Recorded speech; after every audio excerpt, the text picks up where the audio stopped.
Hello, I'm Donald Coleman, and I'm a facilitator here at LifeLabs Learning. At LifeLabs Learning, we get the unique opportunity to train managers, senior leaders, and teams at thousands of companies. Because we do that, we actually get to use our companies as our lab. We had the opportunity to ask our clients who here is the best feedback giver. Individuals that were named again and again, we studied what did they do differently? Why were they named as great feedback givers? I'm going to talk to you today about our findings. I want to invite you to our live workshop experience, where we're going to go over the tipping point skill of feedback. In our feedback skills workshop, we start off with discussing how do we make sure that feedback is receivable. One of the biggest challenges that people face when giving feedback is that the receiver is going to be offended or get defensive.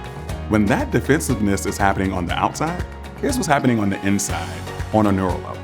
The part of the brain that gets activated when you're receiving feedback is this little pink dot. It's called our amygdala. Our amygdala decides how we process the feedback that we receive. Normally, we process it through our neocortex.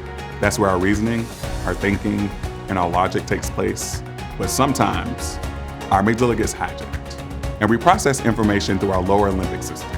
That's where we go into fight or flight mode, or you see people actually withdraw from the feedback. So in other words, we're not thinking or learning, we're just reacting. It makes sense that we evolved this way. Our amygdala helps us to act fast and to face the danger, but it doesn't help us in the workplace. So how do the best feedback givers get over this hurdle? They make sure their messages are receivable. In other words, they make sure their messages are brain friendly. I want to introduce you to the micro skill called deblur. Deblurring is a small change that has a big impact on how we give and receive feedback.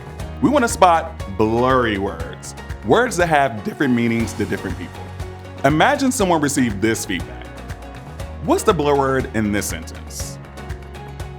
If you said realistic, you are correct. I want us to think like scientists and really dissect feedback. When it comes to realistic, it can mean many different things to different people. That's why it's blurry.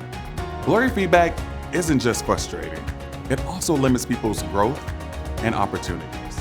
Having feedback skills actually scales up our teams. We have better one-on-ones, better performance reviews. We also see better engagement scores. I have a secret to tell you. Clients and learners share with me all the time that this doesn't just scale up in the workplace. It also scales up in their personal life. Feedback skills actually allow us to be our best selves. That was just a small introduction to our feedback skills workshop. If you want to optimize learning and growth for your team, please contact us. I would love to see you in an upcoming workshop.